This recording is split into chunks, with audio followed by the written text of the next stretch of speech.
buenas tardes y gracias por acompañarnos en la presentación de este libro. Este libro fue escrito por nosotros tres, pero muchos más, compañeros que participan con sus testimonios, con sus voces en distintos capítulos, en distintos periodos, y que hacen de este libro algo más que unas memorias personales, individuales o una crónica de determinados movimientos políticos, sino que lo convierte en un resumen de la memoria viva de lo que fueron las luchas de los años 60, 70, aquí en Misiones y en otras partes del país, luchas que estaban relacionadas como tratamos de mostrar en el libro. Los autores del libro son Miguel Fernández Long, Juan Carlos Beren, fundador del Movimiento Agrario de Misiones, y quien les habla, Pablo Fernández Long. Nuestra idea cuando presentamos el libro es siempre ser bastante breves y dejar que la gente nos pregunte, que ustedes nos pregunten las dudas que puedan tener, lo que conocen, lo que no conocen, etc. De manera que yo voy a ser muy breve, muy cortito, y les voy a decir que este libro abarca las memorias de los que aquí estamos, desde los fines de los 60, con el comienzo del trabajo en el movimiento rural cristiano de Juan Carlos, y luego lo que eso se revierte en el movimiento agrario de Misiones. A partir del 71, mi llegada a Oberá y mi incorporación como asesor del movimiento agrario de Misiones, y bueno, se prolonga hasta lo que fue el crecimiento de esas organizaciones y luego el golpe de Estado del 76, la persecución de los sectores organizados, populares organizados, y las consecuencias de esa represión. Pero quiero destacar una cosa que a mí me importa mucho, que si se tiene la paciencia de leer el libro hasta el final, verán que no es una historia que terminó, es una historia que nosotros mantenemos viva. Seguimos trabajando en recuperar memorias, seguimos trabajando en encontrar rastros de compañeros desaparecidos, seguimos trabajando en recomponer los lazos afectivos, políticos, familiares a veces, incluso de aquellos que pasaron esos años tan difíciles y que de alguna manera tanto este libro como las tareas de señalización de lugares de represión y de cárceles clandestinas, de centros clandestinos de detención, etcétera, nos permite hacer que todo eso que puede parecer una historia lejana y pasada, en realidad tiene protagonistas que hoy siguen o seguimos viviendo y que seguimos luchando por recuperar esa verdad y esa memoria. Mi idea sería que Juan Carlos les cuente brevemente también lo que es su trabajo principal, que es vertir en este libro la historia de ese movimiento agrario de Misiones. Yo soy Juan Carlos Beren, soy un hijo de agricultor también, nacido y criado en Colonia Alberdi, una colonia chiquita cerca de Oberá. Mi familia era muy católica y eso hizo que yo empezara a trabajar en el movimiento rural cristiano, movimientos jóvenes católicos que se ocupaban de la parte social en la colonia. Acordémonos que eso hace 50 años. Pero no conforme con el trabajo que estábamos haciendo dentro del movimiento rural cristiano, porque lo que sobresalía por sobre todo eran los problemas económicos de nuestros padres, se nos prendió la lamparita de armar un gremio de agricultores.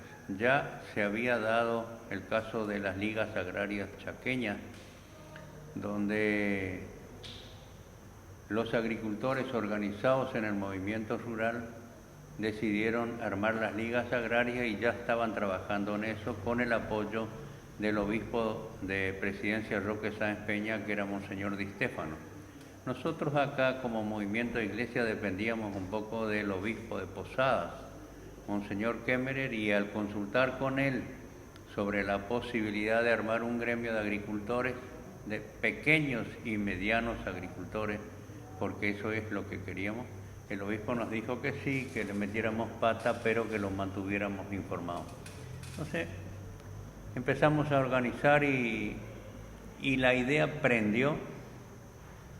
Los agricultores recibieron con agrado la inquietud de organizar un gremio. No nos costó mucho. Por ahí nos costó un poco el problema de las diferentes religiones y diferentes razas que habían en las distintas colonias. El alemán que no se daba con el polaco porque el abuelo de él había matado a mi abuelo en la guerra allá, y después, o sea, un montón de situaciones que hicieron que sea un poco difícil organizar, pero la necesidad de organizarse para conseguir las reivindicaciones que pedían era más, por lo tanto pudimos organizar. En una zona más rápido, en otra zona menos. En algunas zonas teníamos conflicto con algún de esos cuadrados que no entendían nunca cuál era la cuestión de fondo. Y bueno, en la ruta 14 la idea prendió más rápido que en la zona sur, porque en la ruta 14 ya estaban los hijos de los agricultores de la zona sur, y en la zona sur estaban los viejos, que por ahí le costaba un poco más. Y tenían además el recuerdo de la masacre del 36 en Oberá, y eso frenaba un poco la organización. El MAN se armó, creció, tuvimos muchas luchas, muchos paros, muchas huelgas, muchos presos, pero no, en ningún momento se claudicó. Cuando hubo represión, en vez de la gente reaccionar con miedo, al contrario, reaccionaba con más fuerza, organizábamos más, teníamos más núcleos de base. Los núcleos de base eran la organización que se daba en la colonia, y juntos, varias colonias, nosotros elegíamos delegados en cada colonia, y el delegado participaba en las asambleas generales, que eran la autoridad máxima del gremio. Eso se dio varios años, del 71, del 28 de agosto del 71 hasta el golpe de Estado que se dio en el 76. En todo ese tiempo nosotros en principio vivíamos dependiendo de la subvención del movimiento rural cristiano. Posteriormente ya logramos que el MAN se autofinancie. Teníamos un periódico, Amanecer Agrario, de un tiraje de más o menos 8.000 ejemplares. Quincenalmente decíamos que era, pero nunca logramos hacer quincenalmente, siempre se giraba más por una cuestión organizativa, digamos, no teníamos suficientes vehículos para salir teníamos 5 Citroën, todos comprados a nombre del Obispado de Posadas en el plan clero.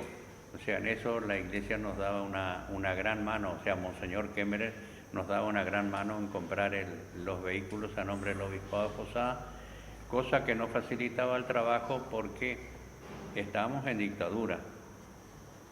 Y los que mejor podíamos trabajar en tiempo de dictadura eran los que estábamos bajo el manto de la Iglesia, y cuando veían que el auto estaba a nombre del Obispado de Posadas, no nos jodían mucho. Pero como todo movimiento tuvo su momento de crisis, el movimiento se dividió, no por cuestiones personales, sino por cuestiones diferentes, posturas políticas, ideológicas, entre Pechac por un lado, Pablo, nosotros, y Michel Guilbert, Moncho Enríquez, Casalava, Chincho Flores por otro. Unos buscaban mantener únicamente la parte reivindicativa del movimiento agrario, y otros proponíamos que teníamos que profundizar cuál era el problema, cuál era la raíz del problema, para atacar la raíz del problema y salir de ese problema, porque si no todos los años terminamos peleando por lo mismo. Eso produjo la división del MAM. Y al MAM, una vez separado, dividido, nosotros hicimos las ligas agrarias, ellos siguieron como Movimiento Agrario y Misiones, nos denunciaban a nosotros públicamente como que éramos los revolucionarios, los quilomberos, y eso, agregado a la situación política difícil que se estaba dando en ese momento, hizo que la organización cada vez tuviera menos fuerza. Vino el golpe militar, nos agarró no desprevenidos porque ya veníamos hablando del tema, pero no habíamos tomado una definición de qué hacer, si desaparecer, si ir a otro país, quedarnos quietos en nuestra casa, organizarnos, seguir organizándonos. Bueno, Pedro Pechac asumió una actitud. Pablo, por su parte, ya estaba como diputado del Partido Auténtico, estaba en Buenos Aires haciendo trabajo como Partido Auténtico. Yo me fui a un obraje acá en Monte Carlo a trabajar con un hermano mío, y así cada uno hizo más o menos lo que pudo. Esperábamos que el golpe pase y después volvíamos a organizarnos, pero nunca calculamos que el golpe venía con las características que vinieron a arrasar con todo, con toda organización, a matar directamente. Y bueno, eso nos costó muchos detenidos, asesinados y desaparecidos. Pero da la casualidad que justamente los detenidos, asesinados o desaparecidos éramos de las ligas agrarias y nadie del Movimiento Agrario de Misiones. Porque al darse la separación, la cuestión política e ideológica hizo que unos adoptaran una actitud y otros adoptaran otra actitud. A nosotros nos tocó la peor. Pablo tuvo que exiliarse, yo estuve preso. Anselmo Hitler asesinado, Pedro asesinado, Estela desaparecida, Valdi Hitler desaparecido, y un montón de compañeros que estuvieron detenidos, torturados, presos, que después recuperaron la libertad, pero algunos ya no se recuperaron más, sino que terminaron en la bebida o sin ganas de seguir viviendo. Bueno, la historia de la cárcel, bueno, ya es una cosa muy fea, muy difícil. Había que tener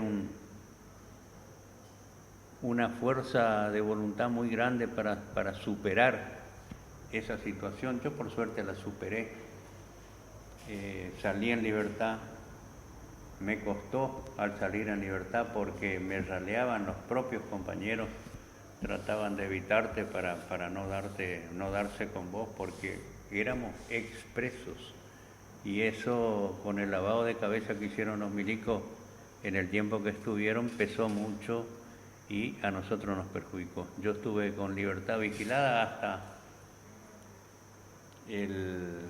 la llegada de la democracia, o sea que estuve 4 años y 7 meses detenido, y hasta el 83, salí en el 80, y hasta el 83 estuve con libertad vigilada, que tenía que avisar cuando salía, firmar en la comisaría todos los meses que estaba presente.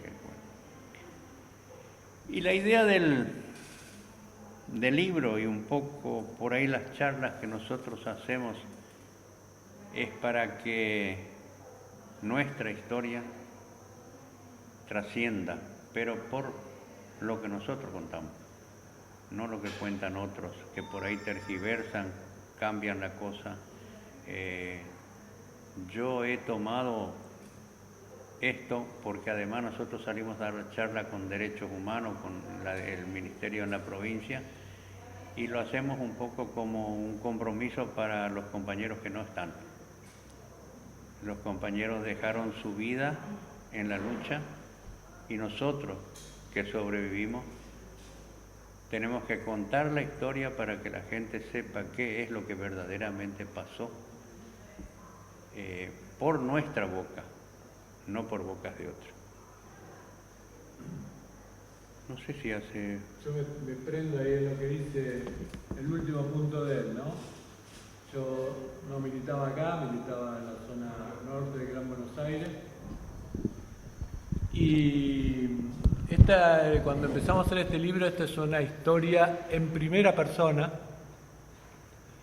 Muchos de nosotros hemos participado, en mi caso, de los juicios, donde los testimonios son desde donde se empieza a construir la historia. Y acá lo que queremos dar un testimonio también, este es un libro de militancia política, es un libro pero de nosotros tres militantes peronistas, y en un tiempo como el de hoy, donde uno de los medios escucha tanto hablar sin participación de las personas, de la común de la gente, es también para nosotros importante eso, es una historia nuestra y de nuestro tiempo, es una historia del peronismo y queremos dar nuestras razones. Se escucha mucho hablar, pero muchas de esas cosas silencian, esconden. Entonces nosotros ahora es nuestro turno, queremos hablar, queremos contar y estimular a todos y a todas a que cuenten su propia historia, que no dejen que otros escriban la historia por ustedes, por nosotros. Entonces, simplemente eso, esto también es nuestra voz, contando nuestra historia de peronistas, nuestra historia de militantes montoneros en algunos de los casos, y queremos sumar esa voz a la de todos y conversar, charlar, pero que cada uno cuente lo que hizo, lo que vivió, no que hablemos por otros.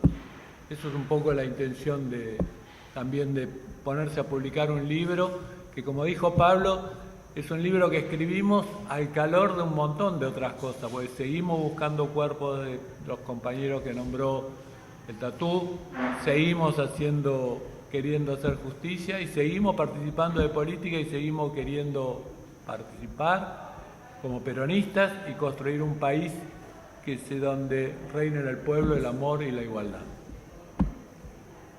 Sí, yo quería redondear un poquito y hablar de nuestra reunioncita de hoy.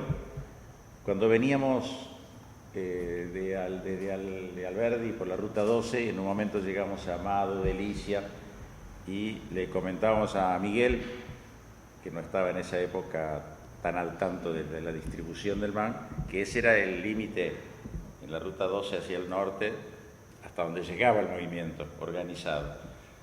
Más arriba no es que no llegáramos, sino que no había muchas chacras, no había mucho pequeño productor, ¿no es cierto? Había mucho monte, había industria, las forestaciones, etc.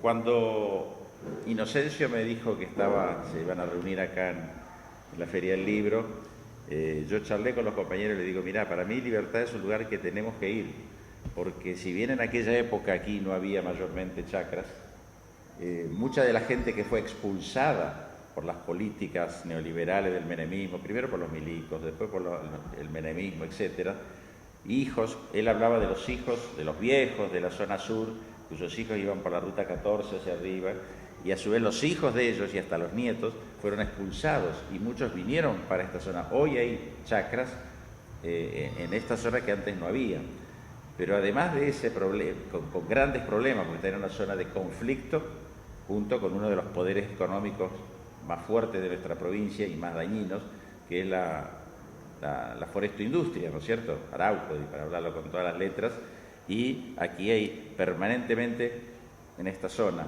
hablo de Libertad, hablo de Esperanza, hablo para arriba y para abajo, de toda esta zona hay permanentemente conflictos por posesión de tierra de gente que lleva miles de años trabajándola, problemas para los pequeños productores, muy pequeños productores, abusos de estos grandes poderes empresariales transnacionales que cortan nuestra provincia prácticamente de lado a lado, en forma totalmente ilegal, porque hay leyes que no permiten que empresas extranjeras tengan tanto porcentaje de territorio y mucho menos sobre fronteras. Y durante los años que yo trabajé en Radio Nacional en Puerto Iguazú, de esto de ahora hace ya 4 años, pero seguimos muy de cerca todo ese tipo de conflictos en esta zona. Los compañeros que habitan Puerto Libertad y los pueblos y las ciudades de alrededor están en una situación quizá más difícil aún que muchos que viven ahora en aquellas zonas de la zona centro, de Oberá o de Campo Viera o de más al sur, porque están cara a cara con lo que es hoy la expresión de los monopolios más brutal y lo que un amigo periodista definía como la oligarquía extractiva, los que vienen a llevarse todo y a no dejar absolutamente nada, más que venenos en la tierra, veneno en el agua, mortandad, pobreza y bueno, nosotros dijimos, sí, vamos a ir a Puerto Libertad porque creo que nos debemos a la gente que vive en ese lugar y bueno, aquí estamos contando nuestra historia, esperando que les sirva de aliento